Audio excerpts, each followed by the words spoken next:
Hello everyone and welcome back to the NeoCraft server. In this next episode I'm going to build 2 big farms for myself and also take the time to tell some things about the channel and what is going on around it and around me in general. First off, I want to tell that sadly some of the pre-recorded commentary was lost for this episode footage, and this is why you can see that I'm showing some stuff in corners and on walls, but I'm not talking about them. Sorry about that. After checking online with the seed number, I found out that right next to my temporary base there is a slime chunk, so I decided that for future use I'm going to farm some slimes. Now slimes and slime chunks can spawn below level 40, and I made a little spawning place around level 36, but it wasn't really effective, and so I decided to make it bigger. A lot bigger. I went down from level 40 to bedrock levels and created some platforms between so that slimes can spawn on them. As you can see here, I'm showing some stuff. I don't know what I was talking about, to be honest, but the original idea was to use a cacti killer, and I kept with that. But it was just one level, basically, so it didn't really work out. On the bottom for the harvesting, I created some water streams flowing from the corners towards the middle of the room, and that's where I put the cacti killer. Now the cacti killer is basically just some cacti with hoppers around them, and as the water flows towards the cacti, the slimes get trapped in the stream, getting constant damage, and in the end they die and they drop the slime balls.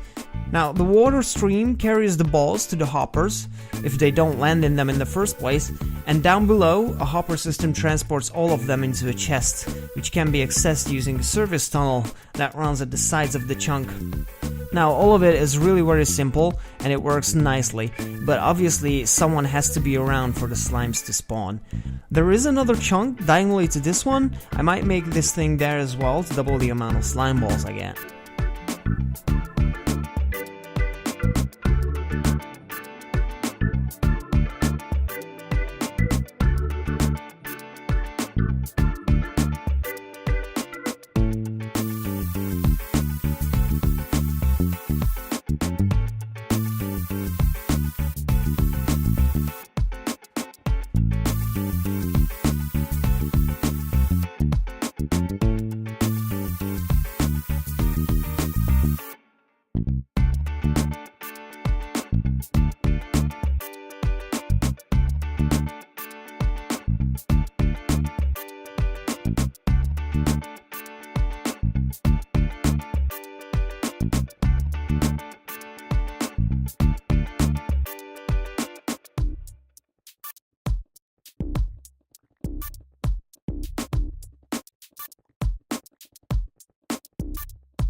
And this is it in all its glory, ladies and gentlemen, with some glass inspection areas at the side. I added all of these later. Here you can see the size of this thing. This is absolutely huge. It is about 18 by 18 blocks, if I can remember right, I think, and 35 blocks high, or even a bit higher. I'm not sure about that top bit there. Anyway, the way this works is that the slime spawn in these platforms in the middle or somewhere on the platforms. All of them basically are spawnable for slime, and then they start to like hop to the sides, make their way into these water streams down here. Let me just show you that real quickly. So if we hop around here, there's a little ladder we can go down. And basically, these are the tunnels I've mentioned. And basically, you come down here, and let's just hop right here.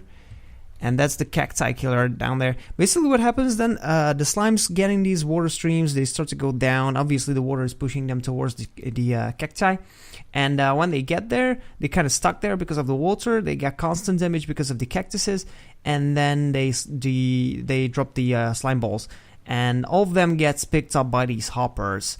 And what happens down here, this is the hopper system, as you can see. Basically, they're all connected, and they end up in this one, and then into the chest, where you can see we have a few slime balls already. I just chucked these into different places. And yeah, basically this is how it works. Now, the other farm I made is a Blaze Grinder XP farm. Everybody knows that Blaze drop twice amount the XP that other mobs do, so one efficient way to get quick XP is to build an automated farm. But first we need a spawner. Now, in the previous episode, if you saw it, I made a temporary farm, but it was really slow, so I took the same spawner and built Mumbo Jumbo's farm design around it. I'll leave a link to the tutorial in the description. First, I had to contain the spawner in a 9x9x3 area with the spawner in the middle. This prevented the blaze from spawning and ruining my work. It took way more time than I first anticipated. I spent hours building a cage around the spawner and a platform on the outside where I could stand, because obviously the spawner is above a big lava lake. To cover the spawner, I used glass for two reasons. One, I could see through it, and two, I wanted to have glass walls around the spawner in the end, so I thought I had and build a containment out of glass. Once I could freely move around without the blaze trying to kill me every minute, I started to create a funneling area where the mobs can descend into the crushing chamber.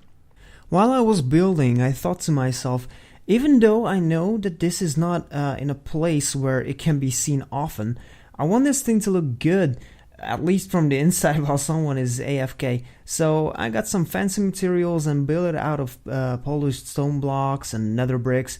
I think it looks good, apart from the cobblestone walls, obviously. Alright, so here we are in the nether. And what I wanted to show you is the blaze spawner from the outside. Now, to be honest, I don't really remember my way, but up there somewhere should be the tunnel. Well, I can't really see it. It's just too dark right now, but I think it's that way somewhere. I'm not sure, to be honest, so this might turn into a little bit of a hunt for the spawner. I don't know where the heck it is, but I think it's this way. Yeah, it must be this way. Or maybe it isn't. I don't know. No, it doesn't look like the way. This is not good. Alright, I did find the correct way. I just realized I took a wrong turn at some point. It was the other way around, but anyway. We are getting really close to it now. Whoops, that was a bit higher than I expected. Anyways, there, as you can see, is the corridor that I usually use to get to this place. And yeah, there it is. In the distance, you can see that's where I descend on the ladder. And there's the Nether Fortress's, I don't know what's this called. Like, I don't know. I really don't know. Bridge or something? I don't know. Anyways, this is the spawner from the outside. Obviously, from the outside, it doesn't look as great as it looks from the inside, sadly. As you can see, there's the redstone and stuff. I really have to look out for guests, because I don't have my headset on, to be honest, so I don't hear anything from the game. But I hope nothing will attack me up here. Anyways, this is from the outside. I'm really planning to get rid of all these cobblestone, which is like an access from the building phase. And sadly, the lava lighting on the top, which would prevent the blaze from spawning when I'm down at the crusher, sadly it doesn't work. I think I somehow messed up somewhere on that part on the redstone. I'm not sure, but anyways, it doesn't really matter. But I think this will look actually quite good once I get rid of all of that. As you can see, I started doing that at some point, but I didn't finish it. Hopefully no guests saw me or something.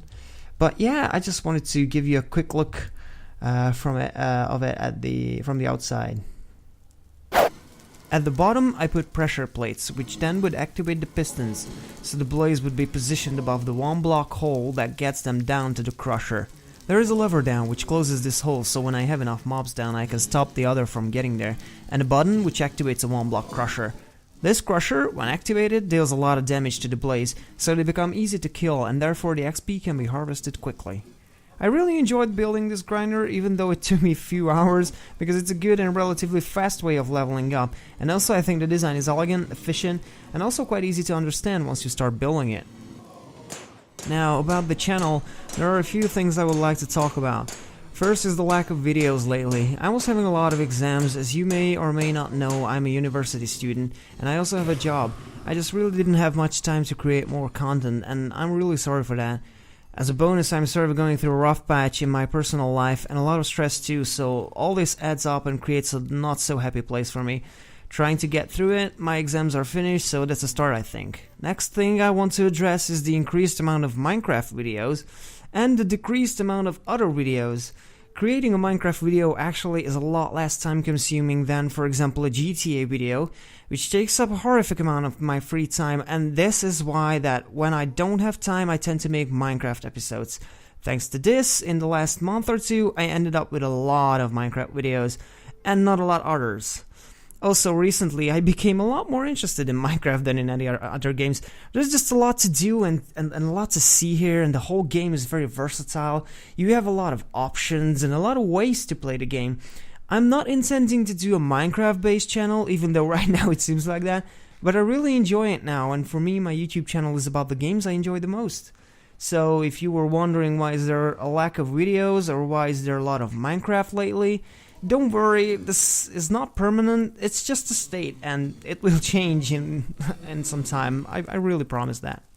And I think this is where I will end this episode. Thank you very much for staying and watching and listening to me while I was recording these, actually post-recorded commentary. I really don't know where my original recordings went or whatever happened to them. I think that's gonna be like a mystery for the future. I don't know. But yeah, thanks very much for staying and watching, and I really do hope that you enjoyed these two farm designs that I made and what came out of them. And obviously, because a lot of this was post-recorded, I got a little bit of a treat for you at the end of the video. Some of the outtakes, so leave a like if you enjoyed the video, don't forget to subscribe, and I'll see you next time. This next episode I'm going to build 2 big farms for myself.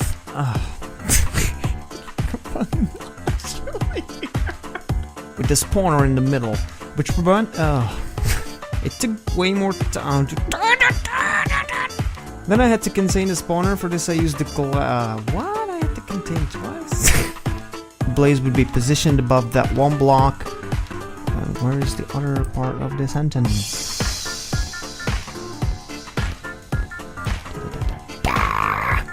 There is a level. What? To the blaze so they become easy to kill, and therefore the XP. Really? XP? Alright, XP. There's a lever down which closes this hole, so when I have enough mobs down, I can stuff. Why did I gotta speak? But first,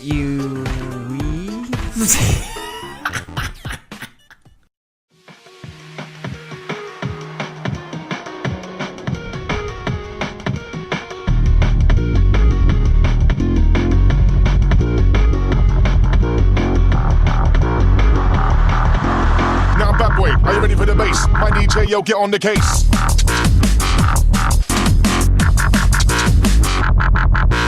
Roots in, roots out, get down. Who's in the mic with the wickedest sound? Wickedest sound.